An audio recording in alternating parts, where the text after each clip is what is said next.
I applied to probably around 18 schools, and I was rejected from maybe around 15 of those. In fact, we have a map showing all the places that rejected you, not to make you feel worse looking at this list. So I'm not trying to make you feel bad here. I'm just wondering how you felt as each of these letters came in saying, no, thank you, Stanley. Oh yeah, well, some of them were certainly expected, Stanford, MIT, it is what it is, right? Yeah. But yeah, there's some of them like Cal Poly, some of the state schools, I really thought, I had a good chance. And it turns out, however good of a chance I had, I didn't get in. Okay, well, let's just share your statistics because I know that factors into college admissions, right? Your GPA and SAT score? GPA was 4.42 weighted. SAT score was 1590. In addition to that, you created an app, right? Yep. Something, I don't know if it's similar to DocuSign, but it's a signing app. In fact, you're wearing the t-shirt. What is that? What did you code? What is this? Yes, RabbitSign is an unlimited free e-signing platform. And yeah, you're right. It's very similar to DocuSign. I'm Antwann Michael, and this is The Breakdown. College Admissions Edition. All right, listen up, particularly those of you who might be parents, uncles, aunts, cousins, whomever, of students who are going into their senior year. They're going to be spending the summer doing college tours. In the fall, they're going to be pulling together their applications. One of the main reasons why high excelling students face difficulty in getting acceptance letters from the colleges or universities of their choices is because that student is already present on campus. One more time.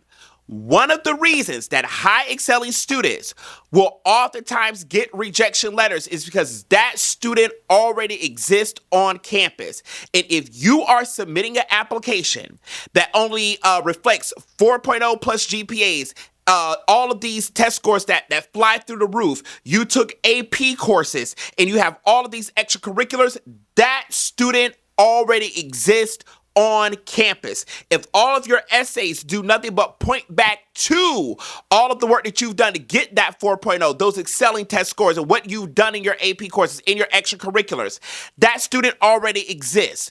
The whole point of an admissions committee is to bring together a robust student body such that students can learn from one another, that there are students from different cultural backgrounds, religious backgrounds, sexuality, socioeconomic status, region, nation of origin, all of these different invariant factors. The whole point of an admissions committee is to bring these students together so that they have a learning experience for one another. That there is something that the 4.5 student can learn from the 3.0 student just as much as the 3.0 student is going to learn from the 4.5 student, because learning just does not take place in the classroom when they are in front of a professor anywhere from 50 minutes to an hour and 20 minutes. But that learning is also facilitated outside of the classroom, and that is where they're going to spend most of their time. So you have to present something to the admissions committee that's going to compel them to say yes. And just saying, oh, I have a 4.0 plus GPA, I have these high test scores, that doesn't say anything to the admissions committee. Those essays have to give insight, and it has to give depth to your character, because the one thing that the 4.0 plus GPA isn't going to say to me is how empathy looks like it within your character, within you as a person. It's not necessarily going to point me to, is this person a critical thinker? All of that stuff is going to come about as of the essays that you are writing and how well you put together a package for these colleges and universities. You just can't go in and say, hey, I have a 4.0. Hey, I have these high test scores and I should be good to go. That's not going to work, particularly in this instance when he said, okay, I applied to MIT, I applied to Stanford, and I expected that, but I also applied to Cal Poly, and I was a shoo-in for that. I should have gotten it. Not so. Do not sleep on these state colleges. Cal Poly is one of the most sought-after state colleges in the state of California. It is a very difficult college to get into. Last I checked, they only accept about 30% of their applicants. So that process is rigorous for Cal Poly. And just because you have these excelling weighted GPAs does not mean you are going to get in, right? So another thing that you might want to think about in this particular case is to pull back from the AP courses and focus in on taking community college courses while you are in high school. Many states have programs set up where high school students can take community college courses for free while they are in high school. This way, not only are you graduating high school with a high school diploma, but you are also graduating with an associate's in arts. That will not only save you money at the four-year college level, but what will also happen is if your child really does things right, is that professor will be able to write a letter of recommendation that will demonstrate for the admissions committee how this person will perform at the collegiate level. That cannot be done in the AP course because the AP course is still situated within the context of a high school. That child needs to be within the context of a college system to where a professor with an advanced degree of knowledge in a specified field can say, this is how you can expect this student to perform in this particular field. That is going to be important. And one of the things also, that comes to impact, high excelling students as well, right, is the fact that they test really well in terms of A, B, C, and D, right? And they can get those answers down. These are typically like science, technology, engineering, mathematics, like type questions.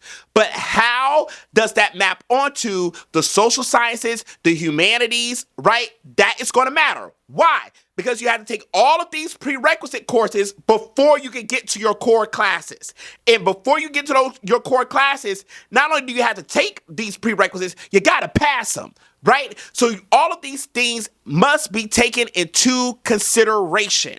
So all of this, right, goes into these conversations of, oh, someone is taking my spot. Oh, they're admitting too many of this group and too many of that group. That's not how this works. That means that the students that have been admitted have demonstrated that they are well-rounded critical thinkers who have something to contribute. That just because you have these soaring test scores, it does not mean, and I keep repeating it for a reason, it does not mean that you will get in. Do away with that. And what's particularly interesting is that in the present day administration that we are in, we are dealing with folks who have never worked in education and who do not understand how this works. Just because you have a high SAT, ACT that has no correlation whatsoever to how you will perform in the collegiate classroom, because ChatGPT and whatever else have you cannot necessarily always get you through all of your college courses. And you're going to have to know how to turn on your brain and think when it goes down, right? And what do you do in many instances where college professors are now starting to lean back into written tests in the classroom to avoid the whole AI conversation, because they want students to have critical minds that think for themselves so that we are not reproducing systems of oppression.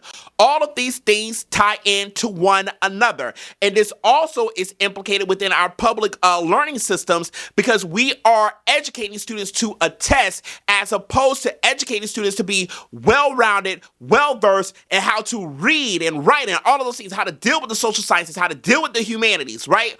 All of that to say is high test scores does not mean you are getting in somebody's university, because those students already exist. You have to bring something to the table that allows you to stand out and allows you to be different. And what I would encourage parents to do is look into your local area and see if you can see if your local area has it, and get your child in community college programs. Because if you can get a professor to write that letter of recommendation and your child has done well in the course, that professor is able to communicate directly to the admissions committee and say, this is what you can expect from the student. That's not going to happen at the AP level, because the AP is stuck in the high school. All right?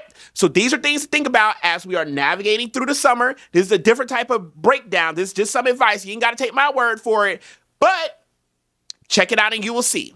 All right? Different type of breakdown, but take this tip with you, put it in your hat, do with it what you will. I'll check you next time. Peace.